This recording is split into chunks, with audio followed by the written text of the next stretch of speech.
What's up, guys? Guess what?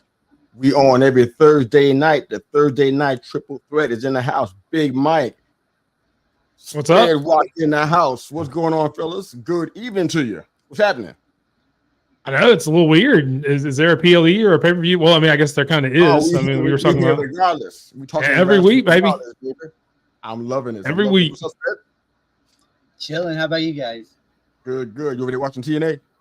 No, not right now. I made sure this time it's not on TNA. It's on Twitter this time. We're just gonna keep it right here. It don't hurt to give us some TNA highlights, man. We can't watch it. We told you that already. I know. But my head would be like, "What's up?" the whole time. Yeah, if we were watching it. Oh man. Yeah, the little bit I've gotten to know Sped over the last few weeks, I don't know that he could be able to watch and just not comment like randomly. Yeah, no, I will go nuts. Gets a little excited. Yeah, like, oh my god. Saying you can't multitask. I don't.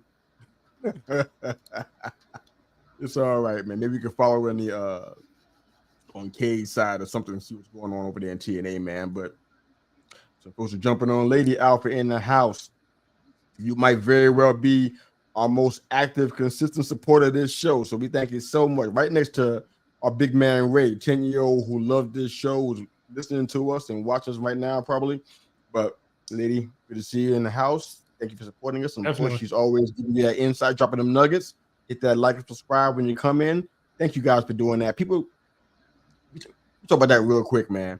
Like Big Mike had this goal to do some stuff to kind of help push his product and his run-in podcast show along a little bit. And you don't understand how YouTube might work sometime, or Apple Podcasts, whatever you're using. Those likes and those subscriptions, they push you closer to that goal. And people think, oh, we're just saying like and share and subscribe for no reason. We're trying to get rich. Nah, we got to get to a certain point so we can begin to start making that podcast or that YouTube channel begin to duplicate itself and make something out of it, you know? And that subscription makes a big, big difference. So what Lady's talking about, by hitting that like and subscribe button, YouTube won't take anything less. If you don't like and subscribe, they'll even kick you out of the subscribe account.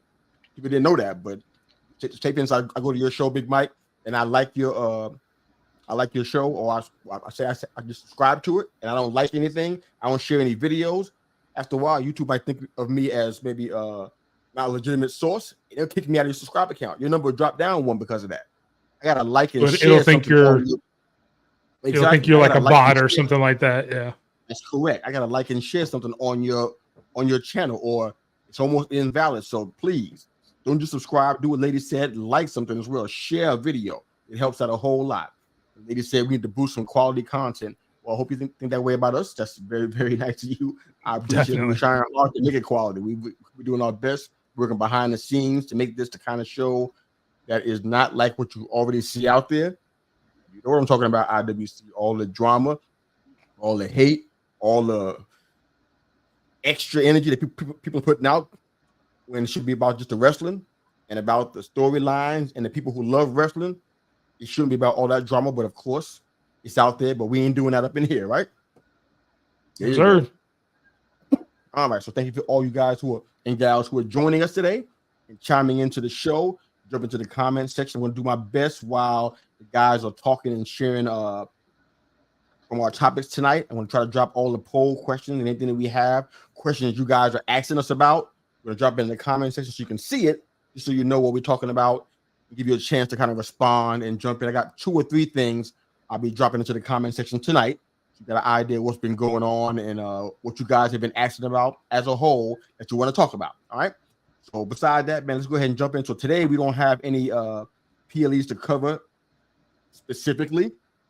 However, we've been getting we had a poll question that we put out. That'd be the first poll question. I won't drop that one in the comment section. That's going to be on Twitter. But that was, what do you want us to talk about on this week's episode of the Thursday Night Triple Threat? I had Gunther, I had Drew McIntyre, I had Rhea and Liv, and I think I had Braun Breaker.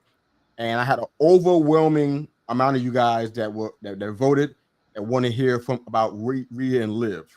So I'm gonna let Big Mike and Spade run on that. It's not really a SummerSlam preview because we're gonna do that.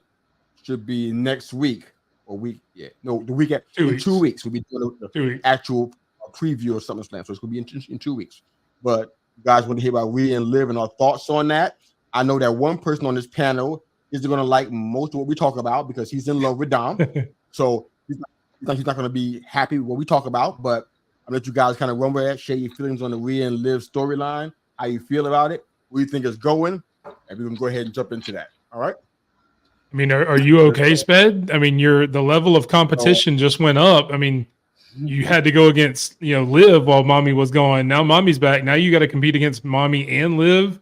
Listen, are you going to be okay down there? You take the Australian over the New Jersey girl, all right? Because the chick from down under will protect you, while the American is definitely going to manipulate you.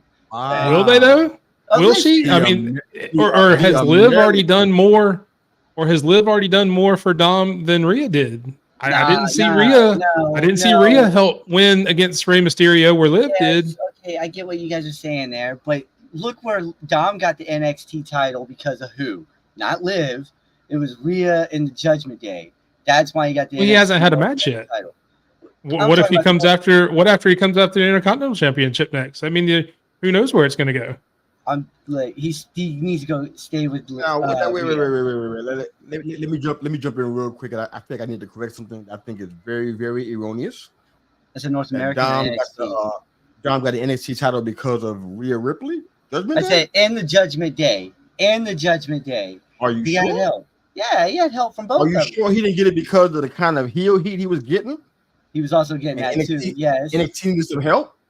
Okay, but you're saying Liv helped out Dom with Rey, and Rhea hasn't done nada. Rhea got him a title twice. I'm not saying all that. Rhea got him a shot twice. My only point of contention here is that you said Dom got the NXT North American. I did say title. NXT North American title because of the Judgment Day. I'm like, no, what? Just because of the heel heat he had.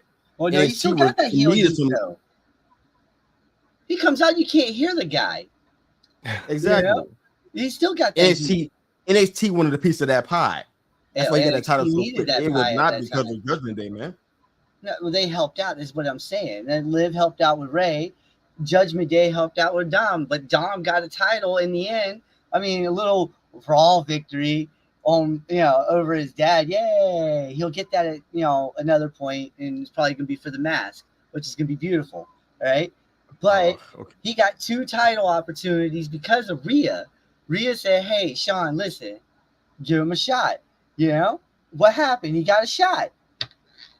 Liv's got him beat up. You got to think. Liv's only been around for a month or two, though. Rhea was around a lot longer than Liv's had with him, too. That didn't happen the first month. He's had a great run. And now let's not forget as well, the whole reason Dom ended up going with Rhea because he was scared because she intimidated him because she was choking him out with her legs in the ring, in the corner where, again, it's a different approach. Liv is being more supportive and being more, hey, I want you. Where, Rhea, as much as I love Rhea, I'm a huge Rhea fan. She went more through the intimidation route and kind of forced his hand and brought him in. I'm looking and Liv is all about Daddy Dom. But they're doing a lot of hold on. Don't forget this part as well. If you've seen the backstage vignette from Monday Night Raw, what did Rhea say? This is really important, man. I need you to hear this because I feel like you're not being objective. So I need you to hear this, okay? Go ahead. Listen. Rhea said, "I'm not yours, you're mine." Yeah. You hear that? Yeah. That's one of them dominatrix kind of relationship. That's not support at all. He knew what he was getting into. It might not mean what she's saying to Dom, but it's at least on the surface supportive. Can you admit that part at least? Yeah. Oh yeah. No, I can admit that. Yes, I can admit that. I can admit because there was didn't she just give Jey Uso her number or something like that?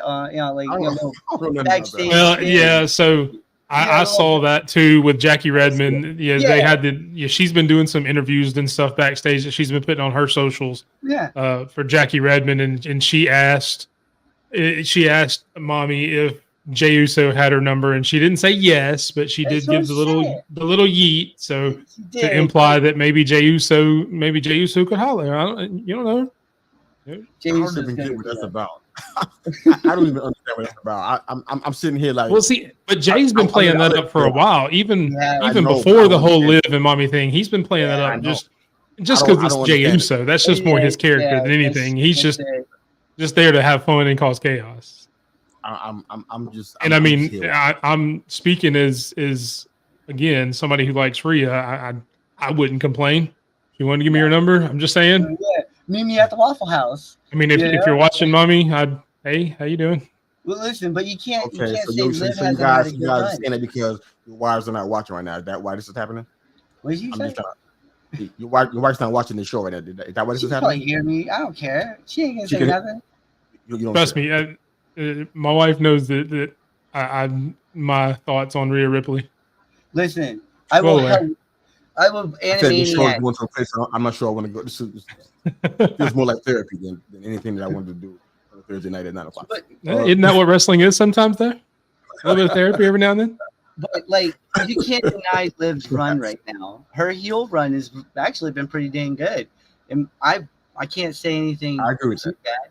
She's been playing this mind game or, like, hey, what's up, Dom, type of deal very well.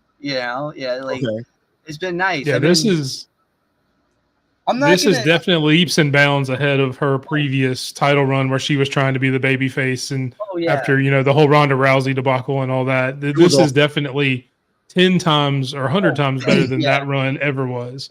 Oh yeah. So I mean, at least big ups for that. Where she's in the story. It feels not necessarily real because you don't know if she's playing him. You don't know if it's real. However the story goes, but the fact her character work in this aspect, I think she likes being a heel more than she likes being a face. I think kind of her personality tends to lean more heelish, just because of how her personality is. She's more believable as a heel as opposed, and it's not necessarily her size. Because you look at somebody, I think like Alexa Bliss can play either role. I think she could be a really good heel or a really good face. I think Liv's personality and to be completely honest, sometimes her voice being that a more higher pitch, kind of crackly voice lends itself to being more of a heel. But yeah, this has definitely it's definitely elevated her a lot.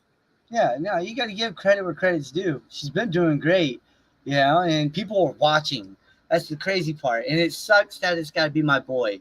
Got to be my SA. Why is it got to be Dom in the middle of all of this? Why can't it be Ilya? What would you prefer?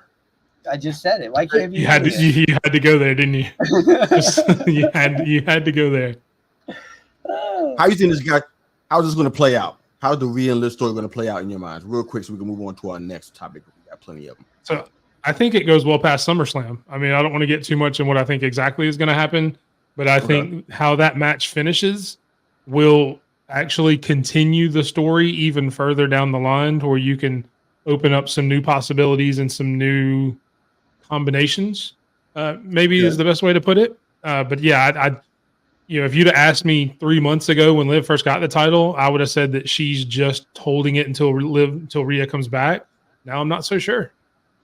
And obviously tune in on August 1st for who I think may win the match. Of course, and that may change between now and then, but at least that doubt is there, as well as we've talked about she's been doing, that I think that doubt is there that Rhea is just going to run away with it. Yeah, well, not doing predictions on this show, but in order for that to happen, the way you laid it out, it's going to have to be 2 consecutive losses for her to go back to the back of the line. That's the only way that's going to work. So one loss ain't going to make that happen. When that scenario plays out, we start having other challenges. For her to go to the back of the line, she'll have to try to lose twice. It's not impossible, but that's what will have to happen in order for her to, go to the back of the line, I guess, and theoretically be lined up for the Royal Rumble for a return match. So, I mean, I don't know how that's going to work, but that's just a thought. Sped, any thoughts on how Rhea and Liv are going to play out?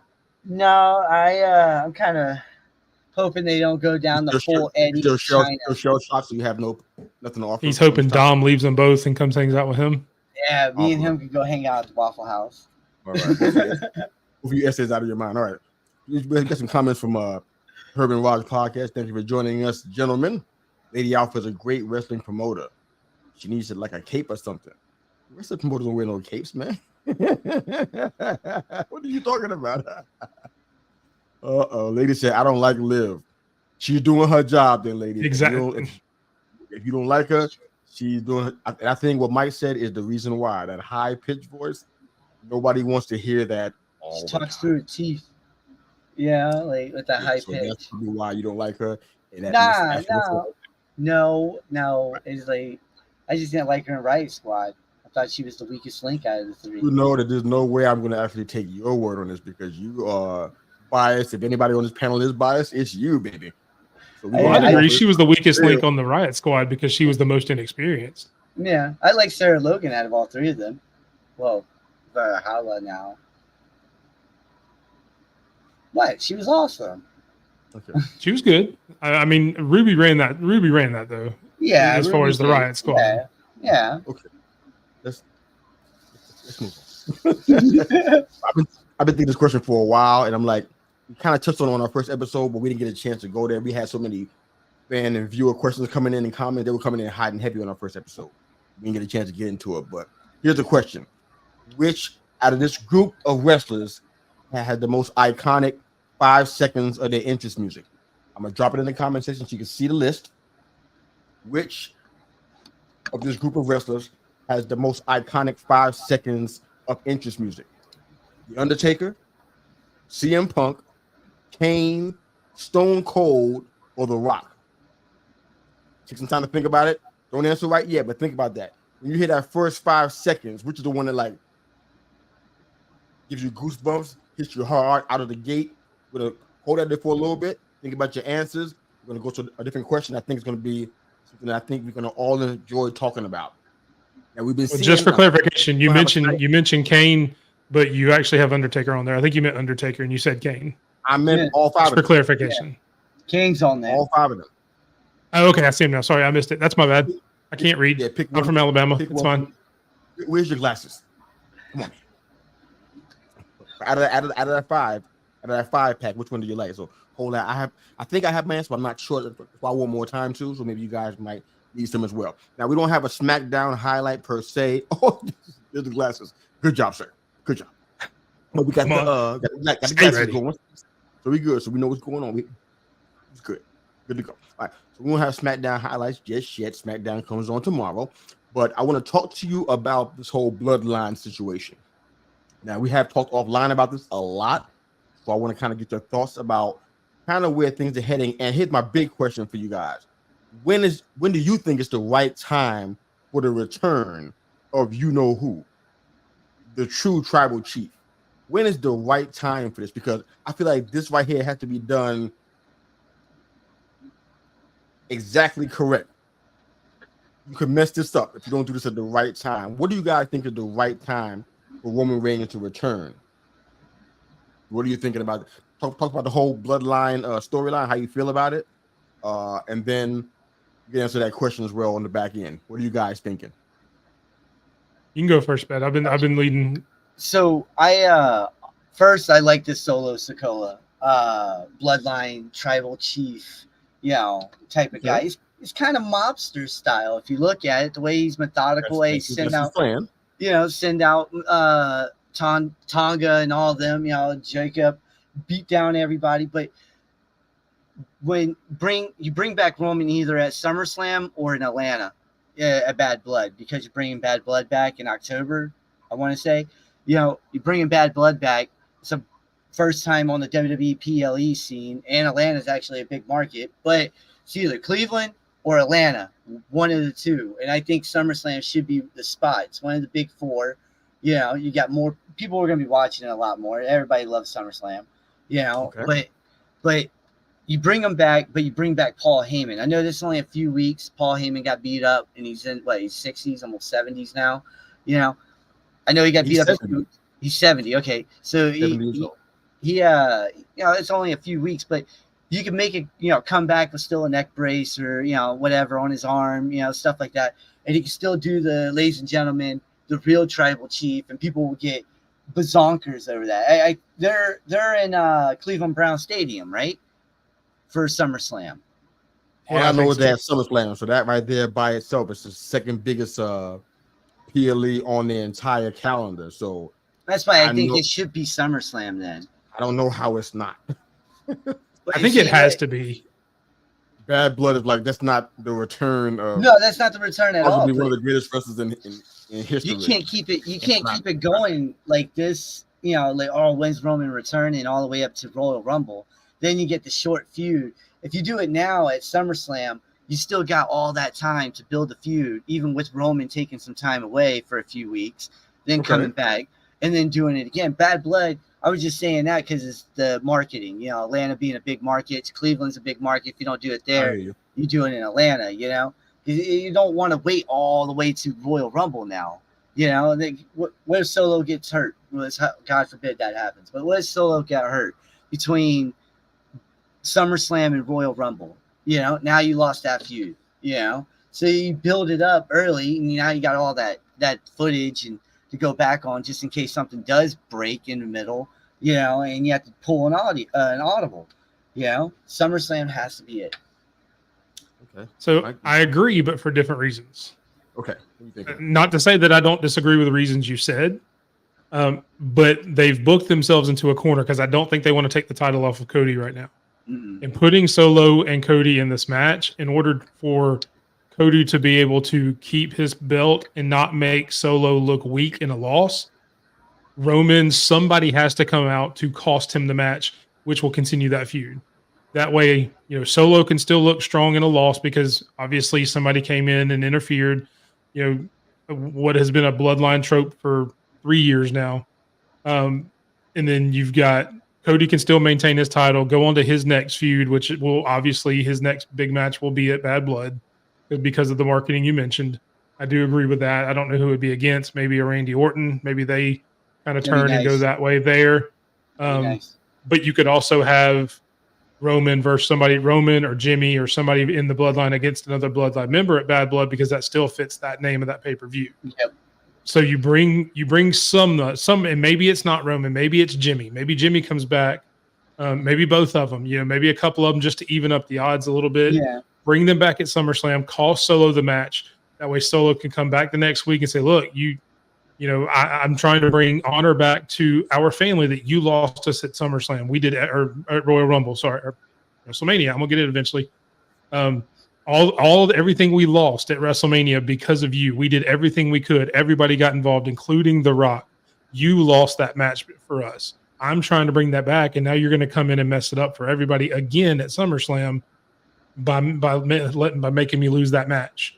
So that creates an even bigger blood feud between those two, and you can continue it on for as long as it'll go, really. Because I mean, you know, Roman could sit there and play the video game where he fights, you know, Tongan, Fatu, and then gets to Solo as a final boss, where he has to work his way through the ranks. Mortal Kombat. Exactly.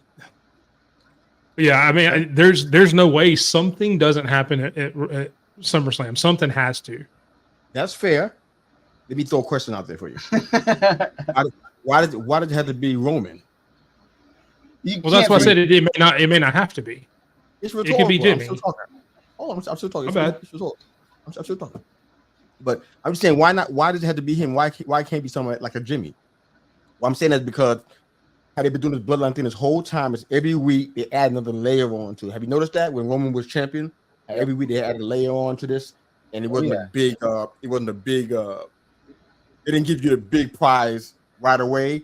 They kind of had you working towards it. Oh yeah. Why wouldn't this be the same situation? Have Jimmy come back, interrupt the match, so that Cody can hold on to the title? Because I mean, what that would do is that Roman wouldn't be at SummerSlam; he'd be somewhere else. Yeah. Down the line. Well, I mean, he could be the series. War Games is what I was just thinking of. He could be the final member for OG Bloodline. Yeah, they come out. That would do. Yeah. What that would do also, it would give him a chance to get his footing back. Yes. Put him in a five-man tag team, so who had to work that hard in the solo matches yet. Yep. Get yourself ready. I mean, and then by that time, you have to think that at some point, you got to really mention the final boss. At some point, he's going to get weaved into the story as well somewhere. So it's like it has layers. So I think something has to happen. You're right, Mike. I just don't know if Roman is guaranteed. That'd be awesome.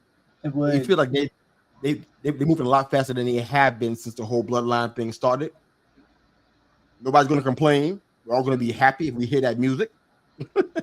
But it's like they're breaking the pattern by doing that, though. That's all I'm saying. If Roman comes back by SummerSlam, they're breaking the pattern from what they've been doing all of these years. Oh yeah, they've been keeping that. That would be fast for him to come back in this spot. That'd be really super fast. So now, if Cody was facing the final boss for the championship, different situation. Roman coming back for that match is different. Oh yeah, it's a whole different scenario because now you're setting up the match that everybody wants to see anyway. Yep. Rock and Roman, I would probably guess if it happens at Rumble, theoretically it'd be at WrestleMania. I know. What they want anyways. Yeah, so I think it's gonna be Mania. I ain't trying to mess you guys over. Just a thought. No, I like that. That's actually, I like that. That's a good one. Yeah, like you're right. Bring Jimmy back first, and then somehow get Jay involved. Oh God, I'm sorry, I didn't do it. So you want TNA? Oh no, I'm not on TNA. No, it's white screen over here. I can't. Oh man, you're so easy. Look, Spade. Look, so easy to distract me. Squirrel. What was that? Over the Hedge movie. You know, you like this cookie? Yeah, I want the cookie. This cookie's junk. Spade's gonna be the star of the show before you know it. That's what end up happening. That's what it's going to be. But all right, but our poll question was: which is the most iconic 5 seconds of interest music from this group? It's 5-pack. Stone Cold Steve Austin, Rock, Undertaker, Kane, and CM Punk. Lady Alpha says Kane, and she answered that thing like real quick. I'm talking about like as soon as I posted the question in the comment section, the answer came within 30 seconds. She already had her answer. So Kane must have impacted her in a very, very powerful way. She answered that thing real quick. Well, if I remember it, I think she said Kane was her favorite wrestler too. Did she say that?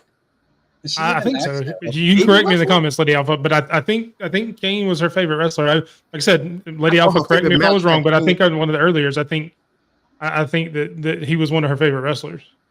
I thought her favorite match had Kane in it. I didn't know that was her favorite wrestler. Clarify for that, ladies, so we won't be quoting you wrong over here. We don't want to quote you wrong. All right. So Herb says from the Herb and Raj podcast, of course, you guys can see their show. Their college football show primarily, but they do football, basketball. They do a lot of things really well. And on Tuesday nights at 8 p.m. Central Standard Time. Check them out on YouTube and simulcast on all social media. But Herb said that Stone Cold is the one that he loved. It's hard to really ignore that when you hear that glass, man. It's like there's more than one interest that sends chills down my spine, chill bumps, or whatever you want to call it. But this one is up there, probably in the top 3. When I hear that glass, I mean, it was my ringtone for years. Yeah, I'm just being honest. Let me tell you something. If you're in a store, department store, or supermarket, and that sound goes, it's priceless. Now, because of my cell phone company, I can't have that anymore. They kind of changed some rules. I can't have that kind of stuff on my as a ringtone. I don't know how to make that happen anymore. But if I can find out again, I'm definitely gonna bring it back. But when that sound goes off, everybody's in there shopping, doing the thing. When they hear that glass break, it shuts everything down. Everybody looking around like, what was that? And then they hit dun dun dun dun wow. It's iconic, man. That's my thing. So I'm down with your Herb. Herb said I also thought it was hilarious that his music would play even if he wasn't supposed to be in the match. He sure did interrupt a lot of folks, so he's known for interrupting people. He did that a lot. The reactions on the other wrestlers' faces when his music came on was always the best. I agree with that. That's some good I would credit Vince McMahon and Kurt Angle for that because those are two of the more memorable ones that he had feuds with. As soon as he came out, their facial expressions with that close-up shot of McMahon or Angle, somebody like that, just it's like, oh my God, I didn't know he was here. I mean, wait, you gotta sell it. So that was fantastic. I love how they did that. All right, we'll get to hear you guys your responses to that and chime in a minute. But we were talking about Jimmy Uso a few minutes ago. Jimmy Uso. But what about Jey Uso? We talked a little bit last week about his title push that hasn't happened yet. When should that take place in you guys' opinion? When should his big he is so over right now. I mean, he's eating and stuffing like that at every crowd that he's in. I mean, like they they're more united than the Fireflies and everybody out there right now. It looks like He comes out, everybody, people who can barely lift their hands, we ain't got no rhythm, they ain't got no soul inside of them. They all out there eating. He comes out there. Yep. When's the right time for his title push? Even based on all we've been talking about all this time now, too. Back to all that stuff in. When's his time? I don't know if you give it to him right now, and I know what you guys are gonna say. Man, he's so hot. He's white hot. I get that. I want to hear it. I get he's white hot, but you got the OG Bloodline versus New Bloodline storyline about to happen, and after that, give it to him right away because he can run with it. This guy has all the tools to be the face of the WWE. He could be WWE champion. He could be world heavyweight champion. Just give him a bloody title. Don't give him the United States title. I look at that as like, the cruiserweight title at this point. Nobody really cares about it. I mean, when was the last time it was defended?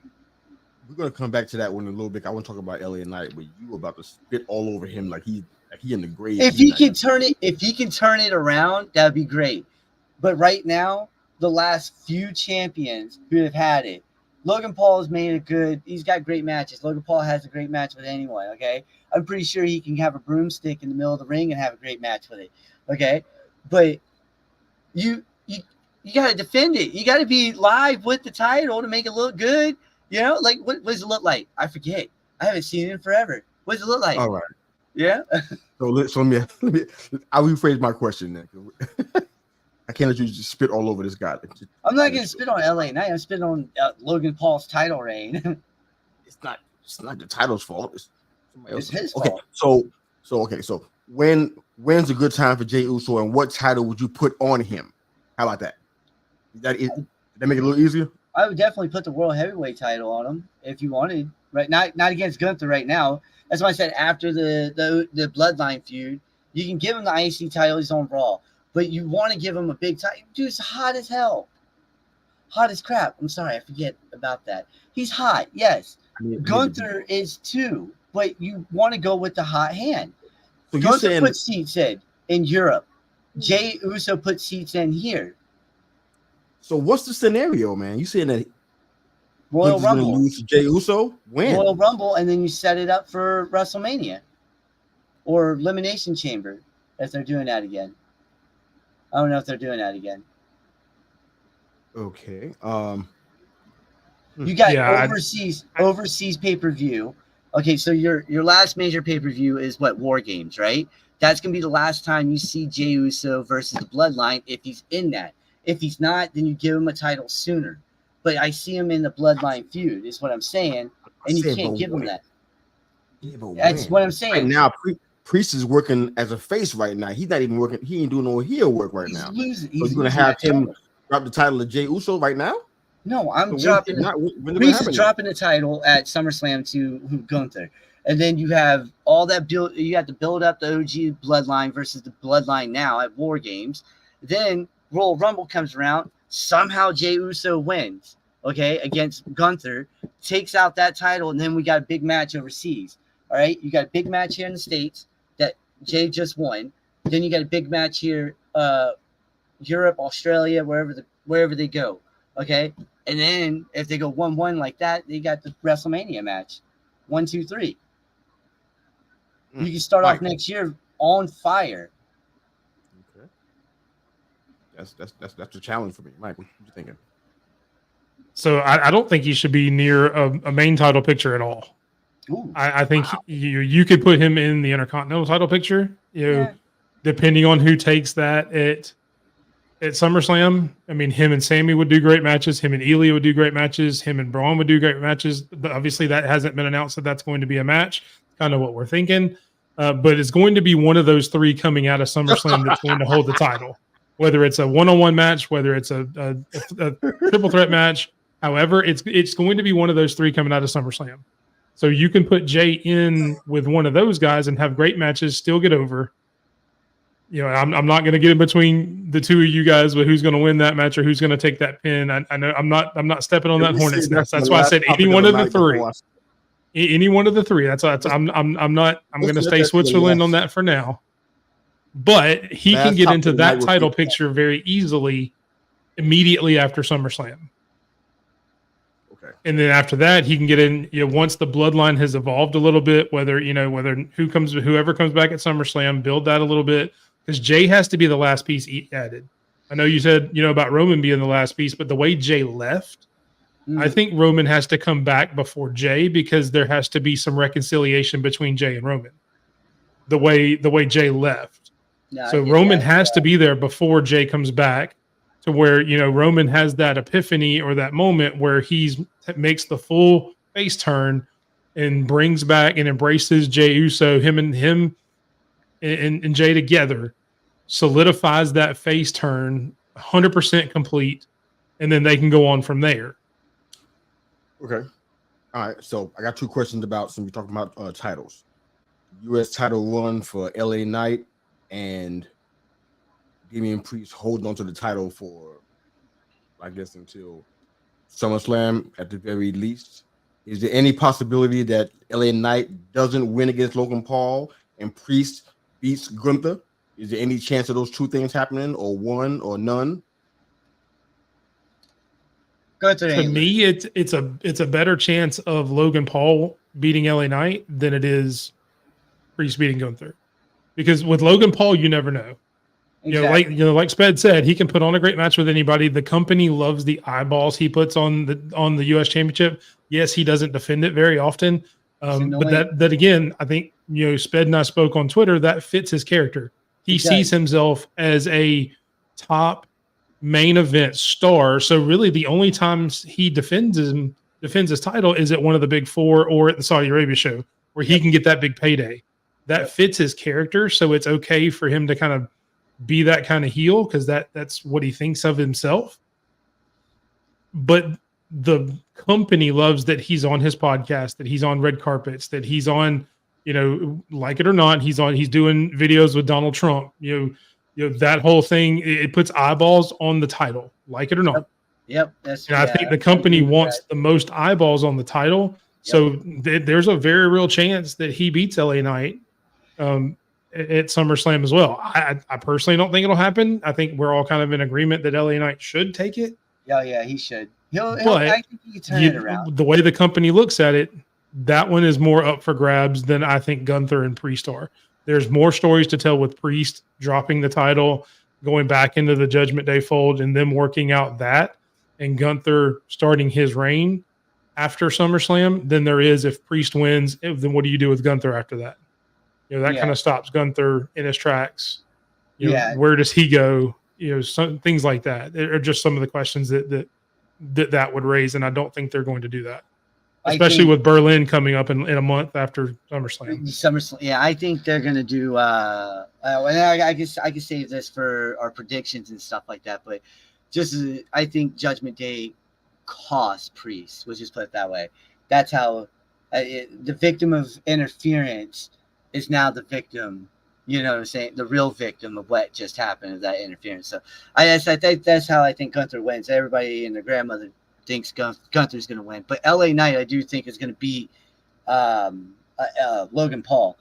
Like you said earlier, he's just white hot, man. And I think he can turn that belt around like Gunther did with the IC title. Everyone forgets Sami Zayn had a great heel run with that IC title a few years ago, right? And Gunther just had a better heel run, that elevated it.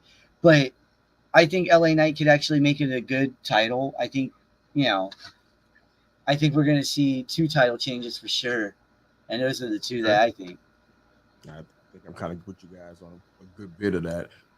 Any thoughts on I don't really want to get into the Nia and Tiffany breakup thing. Let's hang out. Hold off for that one. Let's talk about AEW real quick. There's a couple of things that happened that I think are super interesting. It doesn't solve the entire issue that I have with all the product, but it does kind of bring some things to these got me a little bit interested. One thing is the Mariah May Toni Storm dynamic they got going on. What an incredible turn that was. And then the MJF Will Ospreay match from last night which in my opinion, even though we're only in July, match of the year. I can't find anything better than that. Let's jump on some of the comments real quick first. So take a moment to kind you of had a lot of that. pundits. You had a lot of pundits saying that was the best match Dynamite's ever had. Yeah, I'm going to think while we're talking about this, if I have enough time to process my thoughts, try to find one better. Right now, I don't have one. But lady said he was my favorite. Speaking of Kane, I love his size and how he threw those other guys around like they were rag dolls. He certainly did. Herb said, agreed. The glass break was iconic. Yes, sir. Without question. Okay, so first with the Mariah made Toni Storm.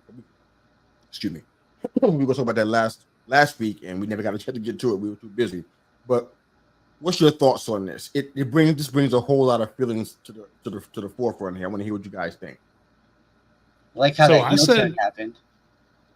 I said before the pay-per-view, before Forbidden Door, I said on this show that's probably the best story that AEW has been telling in a long time. Yep. The whole dynamic between those two, and even with Shirakawa in there at Forbidden Door, how they intertwine, how Mariah and Shirakawa used to be a tag team over Stardom, and just the kind of relationship between Mariah May and Toni Storm, building that, developing it. Timeless Toni Storm is the best character that bar none, that Toni Storm's ever had in her career. Yes. I was a fan of hers at WWE. I thought one of the things that hurt her in WWE was she didn't have a clear character. It was just kind of that rock star, which there was a lot of that going on at the time. A lot of rock star gimmicks, I guess, would be the best way to put it. So she kind of got lost in the shuffle there. But her in-ring, she's always been top notch, and now she's let this character develop. And then bringing Mariah May in, who a lot of people didn't know who she was before then because she's been on the independents, who's really good, and obviously. Her character work is amazing, dude. When she came out, the whole thing, and I know we talked a little bit about how kind of the show went down after Ospreay and MJF, which it's hard not to after that match. There's only one way to go after that is down, but it didn't go that far down because that promo she cut on Wednesday or last night, the way she came out looking, she looked identical to Toni Storm, the music, everything, where watching it in the back, I couldn't tell it at one first. Or two notable exceptions though. It was almost her, except for one or two things that we knew that it wasn't her. But go ahead. I'm sorry. But yeah, that's been some of the best storytelling that AEW has had. I won't say ever because they've told some good stories in the past, but in a long time, it's some of the best stories they've had. It's very good. MJF and Ospreay. The way they've been going back and forth with each other, building it a little bit. I like the fact that MJF won last night, so now they can set up, at Wembley, the rematch. Yeah. I don't know how you top that at Wembley. I would think it would have been better to have a shorter match on Wednesday night, as great as that match was, and then have the hour-long epic match at Wembley. But I get it. It was your 250th episode. You wanted to put something special on, and they definitely did that. Oh, yeah. But now you get to go back, and that just builds to that match at Wembley, and hopefully they can deliver. Hopefully they can at least match what they did last night. Copy that. That heel, man. That heel turn with the heel going, just sawing at her head, just grinding it in. That gave me Terry Funk vibes back in the day, Abdul the Butcher. I was thinking all types of stuff. Oh my! I was thinking like old school ECW, Terry Funk, Mick Foley, Sabu. I was thinking Sabu. Yeah. Oh my! I was thinking Bob Wire going in. I was like, wow, this was a nice. That was a great heel turn, especially from the female side. You usually just get the clothesline, beat them down type of deal. Oh, I'm the woman now type of deal.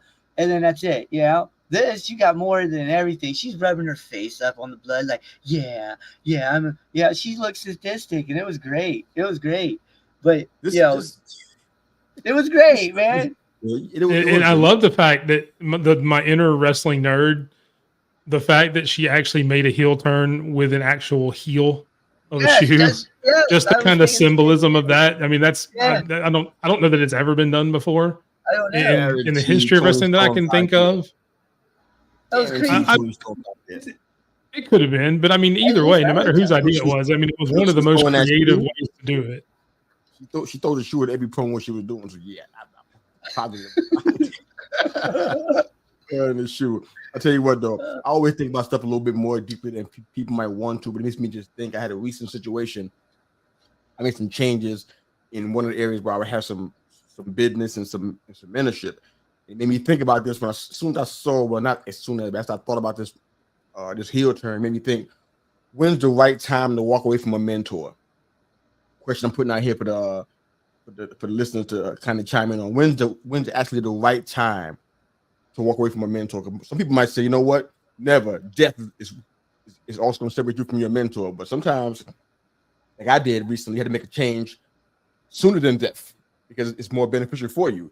Yeah. I love Mariah May's promo because she was talking about it like as if it had to happen. You know, it was something that there was no way she could not make this move. It was something that it had to be, and it felt really believable to me. It wasn't like, you know, some heel turns you see in the past where they still haven't explained it very well. Matter of fact, on that same show, they haven't really explained it very well. Why you going heel?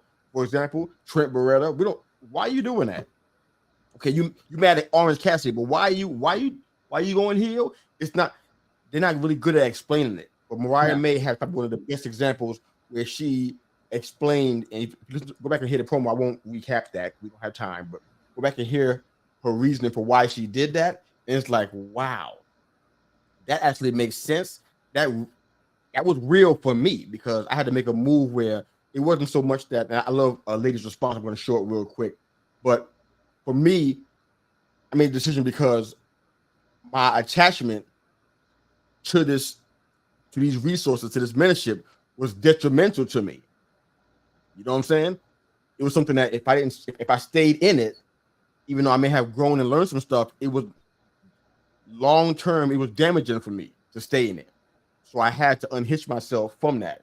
And I don't know if Mariah May was saying that, but it kind of has some feels like, you know, kind of something like that. But I don't know if you guys have a response to the question. If you don't, that's fine. We'll let our viewers and listeners chime in on it. But when's the right time to walk away from a mentor? Ladies' responses right here. The right time to walk away is when there's nothing left for you to learn from them. Okay. That can go a couple of ways. Now, You got to be respectful no matter how that turns out. You can't say, you know what?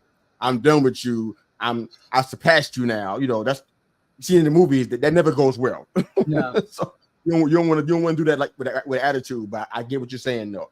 If you got any other thoughts on it, guys? If not, we'll move on to Ospreay and MJF. If you don't have any thoughts about that or any more on Toni Storm, Mariah May storyline. I mean, I think she put it best. Lady Alpha did. I mean, I don't think I can come up with a better answer than that. I mean, it's once that time is done and you've learned everything you can to where, you know, it starts being a detriment, then you got to walk away. And depending on how the relationship ends, obviously sometimes you stick with them. Sometimes you have to just let them go all together for the benefit of both of you. But I mean, yeah, I mean, it's hard to really add to what she said. It was a very good comment. Thank you, lady. That was very good. Okay, so MJF and Ospreay. I'm going to stand by this. I've been thinking about it. I'm going to continue to keep thinking about it, but I haven't seen a match. Now, while you guys are talking or disputing what I'm saying, I'll do a little digging. I'm gonna have my head down, looking for an answer that's better than the one I'm getting ready to tell you. But that was the match of the year right there for me. As a matter of fact, I'm not sure it's not the match of the year in every organization. I'm not sure. It was really that good. It was well done. I mean, I don't know how you top that. You couldn't. The only way you can top that, in my opinion, is obviously it can't be the same time frame for the next match. It has to be a shorter match. But the only way I could think of is that it has to be a match with some kind of stipulation on it. Yeah, I was going to say top it can't just be a straight up wrestling match like what we just saw. There's no way that will work. Oh, lady, you got. I read your work, your comments in your post. You got plenty of brain cells there, plenty. But it has to be some kind of stipulation on that match. It's the only way it works. I don't care if it's a no DQ, which makes sense with the diamond ring being used a lot of the time in MJF's matches. It got to be something to make that work. It can't be a regular straight up match. It just can't be. Put it in a cage. They did enough off the top rope. Make them go even higher. Put it in a cage. Oh man, that Poison Rana off the top rope where MJF landed still, and then he did a Hurricane Rana, and then Will Ospreay landed. I was like, come on, just stop it. Just stop it. You guys have been doing this for 45 minutes straight now. How are you still landing? You know, that's when I'm impressed. You know, when they're going deep like that and they're still doing these moves, getting, you know, that deep into the time limit, exhausted. You can see it on MJF's face at the end of the match. He's like, okay, can I just go on the back and lay down now? You know? Yeah. I have the picture saved of him with the mask on his face, the oxygen mask. I'm gonna put that as my background. He's so extra. That was funny. Now, was great. My favorite guy in AEW, and I'm gonna be sad to see him leave because they got to find somebody else that I like more, and I don't know who that would be. But Bryan Danielson was the guy I followed for many years. I followed him even when he was not on the big stage of a WWE or AEW. And it's like ROH. I can't even think of a match that he's been in that was bad. And I think he's one of the top. He's not on my Mount Rushmore. Oh, he's definitely a top 15 easy. I got him higher than that for me. Oh no, I'm saying for a lot of people, a top 15 real easy on a lot of people's lists. I got him top 5. He's outside my Mount Rushmore by a smidge. Okay. I couldn't even find a match that he was in this year that was better than Ospreay and MJ. I can't even find. I'm looking now. I'm trying to find one. I'm like, I want to be wrong about this, but he's had some really good matches this year already. Every match he has is a good match. But match of the year. This was. If you guys got one, I'd love to hear it. But I don't know what that is. I don't think I have a match of the year right now. I ain't gonna lie. I mean, no, that one's the best one I've seen. You know, just overall. I mean, to me, you know, just for the entertainment value, you can look at the WrestleMania main event night 2, just because of the production and the entertainment value. But as far as just overall in-ring performance and everything, no, there's nothing that tops that. Not that I've seen this year. No, I can tell you some awesome matches from last year, but not. Well, I've seen Hangman and Swerve last year was incredible. Oh man, Omega and Ospreay was incredible. I mean, can't give you one from this Swerve, year. We were just talking what Swerve Ospreay a few weeks ago, weren't we? Yeah. You know how those two put on one heck of a match. And we're like, I might have been match of the year. And then a few weeks later, here we go again with Will Ospreay. I get it; he puts on great matches, but he's got to work on his promo game a tiny bit more. Yeah, he had some good stuff coming out, but it's not consistent. Yeah, that's my problem. It's not consistent. Are you talking about Ospreay? Not always. He's not always on his point. You know, like you put him up against who the hell has he had a feud with recently? Right now, I would say that's mainly because this is the first time he's really been geared towards an American audience. I think people overseas get his promos a little bit better. We're just and that's probably a little bit of it. Yeah. I can see it. I'm gonna stick with what I said, but I want to make one slight correction. I almost forgot about AEW Dynasty. Almost had me there. Bryan Danielson and Ospreay. That was a great match. I still think this one was better. It is, but that one is right. It's right behind it. that was the one. I'm going last year. Hangman and Swerve. I don't know if I can top that one. It had everything that you want. But all right, so we're kind of rounding down, coming to the top of the hour, and I think are we good on AEW Dynamite? And I know because Bear wants to say something that he thinks is going to really antagonize me, so I want to give him a chance to go ahead and get into it. All right, I'm going to sit back so you guys get a clean read on this. I'll sit back and watch. He's antagonizing me on Twitter, and he seems like he really wants to get into this. So, brother, you have the floor. It's your show anyway, but now it's really your show. Go ahead, brother. Say what you want to say. Get it out your system. Let's go. Come on. Ilya's taking the pin at SummerSlam. It's happening. Watch. You're not giving Sami Zayn the pin, and you're not messing up again by not giving Braun Breaker the title. Ilya will get a shot. Don't get it. He'll get the title, but he's taking the pin. He's getting Halloumi kicked and then speared. 1, 2, 3. That's game. That's what I wanted to say to him today. All right. Big Mike. Go ahead, bro. Oh no, this is all you guys. I'm part of the. I may start putting comments in the comment section. I'm just part of the audience now. You guys can have this time. It's all you. This right here is. See, this is why. Okay. Anybody that doesn't know this is not uncommon knowledge. I only have we talked about who's our favorite wrestlers, and I got like a very, very small handful. Starting with, Angle's not wrestling anymore, so he's my GOAT. Everybody knows that. I love me some Bryan Danielson. We discussed that. Takeshita is one of my favorite wrestlers out there.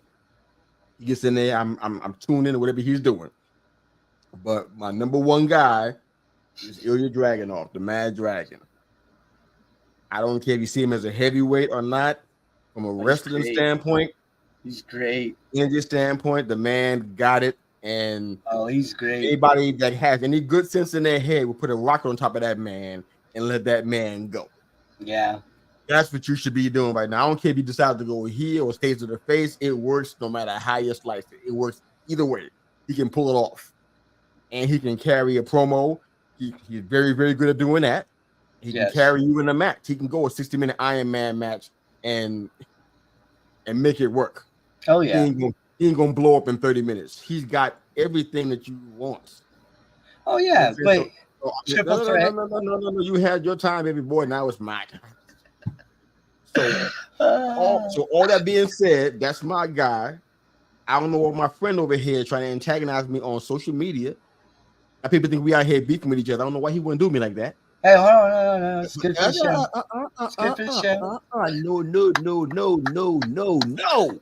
He hit me with a Dikembe Mutombo. This is not you. This is me right now. I'll give you the chance to talk in a second. But right now, you're saying that you're going to eat the pin. Yes. My only question to you is, why do you think that? I didn't hear a great answer from you. Well, you're not gonna. Sammy's not gonna take the. Why do you think he can't be championship material? No, I think he can. Right? Oh, I think he can. That's not what you're saying. You said no, he ain't got it. No, I didn't say that. I said he can. All right. That's right. I said you can give it to him later on. You can give it to him. My headphones were good. Give it to him later on. So he was saying that he ain't ready. He ain't ready for the stage. When did I say Logan that? Paul is, but he's not. No. You're gonna give it to Braun Breaker before you give it to him. You're gonna give it to Breaker before you give it to him because he's gonna take it to Atlanta. And he's gonna take it from Breaker. War Games. You just think about this. War Games. You got a rocket on that man for real. If anybody ever had a rocket, this man has it. Yeah. How long do we have to wait for Ilya to take it from Braun Breaker? I said War Games, not too long. You really see that happening? Yeah. Mike, do you see that happening? You can get a big feud between these two all the way up to WrestleMania. Oh. God. Mike, do you see that happening? No. If Braun wins at SummerSlam, I think he holds it until Royal Rumble WrestleMania because that's more of a money match. If you have Dragunov and Breaker at WrestleMania, that's a money match. I'm not making a prediction. If Breaker wins, you hold off. You ain't gonna see nothing if that happens. That's what I'm trying to tell you, boys, man. He's gonna age pop everybody. Look, there's a whole story to tell though with Ilya and Gunther, especially after King of the Ring. So even if Ilya loses in that match, not saying he's going to take the pin. So don't come for me. I'm not coming for anybody. I'm just asking a simple question I ain't get an answer to yet. I ain't coming for nobody. I ain't hearing answer. If Breaker wins, Ilya doesn't come after the title until WrestleMania. You ain't gonna see Jack. So where's his title shot coming from? Oh, that beat for a second. Where's his title? I mean, that's a long story to tell, though. I mean, I can't tell you where that Intercontinental title shot would come there, but I also know there's other stories to tell in between there that can keep focus on him as a great wrestler. You've got the whole Gunther situation, and you've got Bash at Berlin. Who wouldn't want to see Gunther and Ilya Dragunov at Bash at Berlin for the world title, per se? No, what? You wouldn't want to see your boy in his hometown? You have Ludwig Kaiser come out and interfere, and that was still. That's not what's going to happen, and you know that's not what's going to happen. You can go out there and take that so I'll play devil's advocate. Ilya wins. Ilya wins. He's got the title at SummerSlam. He's Intercontinental Champion. What do you do with him then? Tell me his story. He can drop it to Gunther at the next big pay-per-view. Yeah, but Gunther's going to be world champion from what we've all said. Gunther would be world champion. Who are we talking about? Braun? Braun. Okay. So you say Braun wins the IC title in Atlanta, his hometown. You would have Ilya hold the title for what, 2 pay-per-views? And then it would be Bad Blood. And then drop it to Braun. I don't even know what the list of PLEs are, but at some, I didn't even see anything on Survivor Series at all. I've been looking for it for a while, but I think it's just War Games now. Well, it's a combo show. It's Survivor Series War Games. It's going to happen around November. Okay. They haven't announced a venue. They may do it at SummerSlam. They were talking about a venue the other day. They were discussing some stuff for that, and there was another PLE maybe early December since Royal Rumble's pushed back to 1st of February. Survivor Series War Games is going to happen around sometime early November, sometime in there. But yeah, I mean that's a little down the line. You've got Bash at Berlin, you've got Bad Blood, you've got I think there's going to be one more in between Survivor Series there. So I think there's 3 between SummerSlam and Survivor Series. Halloween Havoc. I'm going to it.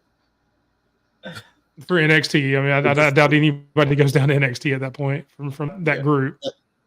He can drop it at War Games or at Rumble. That makes sense to me.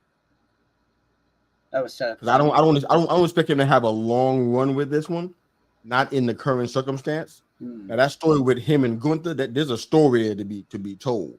That's one of my 5 favorite matches of all. Matter of fact, I think when we had our poll question, that was my number 1 favorite match. I think I said that. That was on NXT UK. That match was phenomenal. So there's a story there for that. I think that if anybody should knock him off, and it's gonna be somebody like Sammy again, I would think if anybody could knock Gunther off, I think Ilya should get a shot at doing that.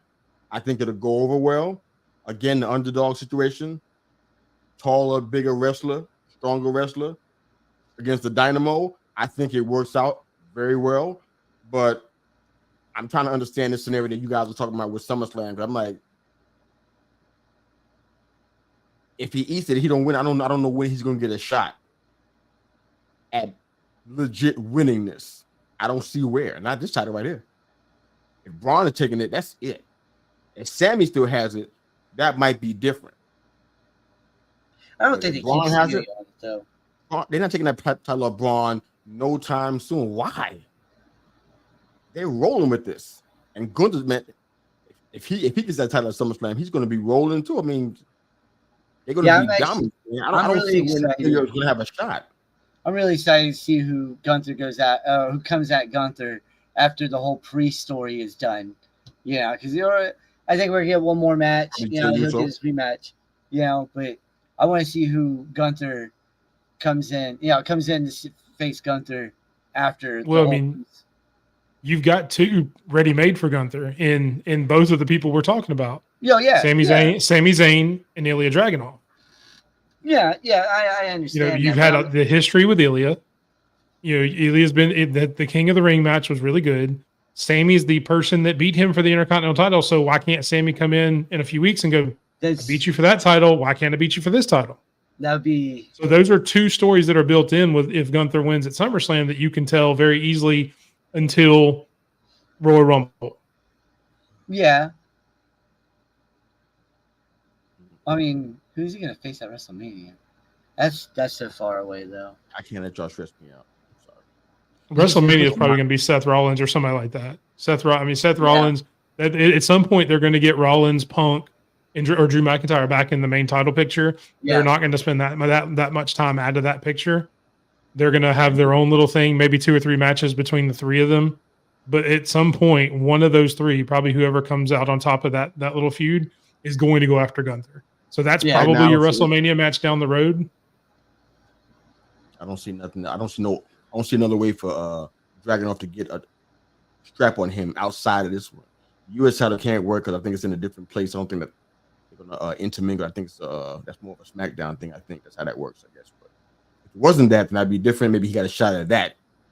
But other than that, as far as world titles go, I just don't see them doing that unless they do it for a short term and then strap it onto somebody that goes for a long run with it. But I don't know. We'll see what happens, man. But glad you had fun at my expense, bit. It wasn't really that fun. And I appreciate you guys just letting me sit back and watch for a little while. It was kind of fun. I don't know what you learned from all that stuff, but we're gonna go ahead and shut this down. So I do have one question real quick before we go. I know we're up against time. So between you guys, who would win between Ilya and Dom? Oh man, that's dumb. Ilya would kill Dom. Don't put my man in that situation. Ilya would die. For the real mommy. Yeah, exactly. This guy would be cool. He'd be like, "Mommy, I'm sorry for calling you worthless." No, he'd be fine for the real mommy. Exactly. The real mommy Mysterio. This man beating on me. Help I'm me get sorry for telling you to carry it on live TV. Yeah, you get destroyed. Oh man, Ilya, man, that man, he will unpack that dude. He would kill him. And to be real, man, we talk about it. I'm gonna say it's gonna be controversial, but I don't care. I'm gonna say it anyhow. We love us some Rey Mysterio and that kind of stuff, man. But if he was in the match with Dragunov, real talk, Dragunov kill him. Dragunov would destroy that man. He'd be over like he was never here. Look, I like Dirty Dom. I like him, but I will look. Dragunov would hurt him. It's just obvious. Let's say goodnight to ladies. That's what. Hold on. What a great way to end the show. Everybody's on the same page. Good night to ladies. She's be supported. Thank you, lady. We thank you so much. Good night. Thanks for joining us again. Herb said you guys need a wrestling game equivalent of CFB 25. I don't know what that would be, but it sounds like fun. Well, you've got the WWE 2K games that are pretty good. Finally, they finally got them right. Y'all are more gamers than I am. I don't even do that, so I'm like, I wouldn't be much fun. I don't game, man. But it's all good. I do. But before we bounce out of here, I want to just make a quick announcement. You guys already know that we do it every Thursday. We're really excited about it because we got more content to talk about every week, so we're having fun with that. We're going to start something called the Matchmaker Series next week. We're going to take 3 or 4 wrestlers from different eras, put them all in the square circle at the same time. You guys to tell us who's going to win the match, all right? So we're going to have fun with that. We're going to do that for several weeks.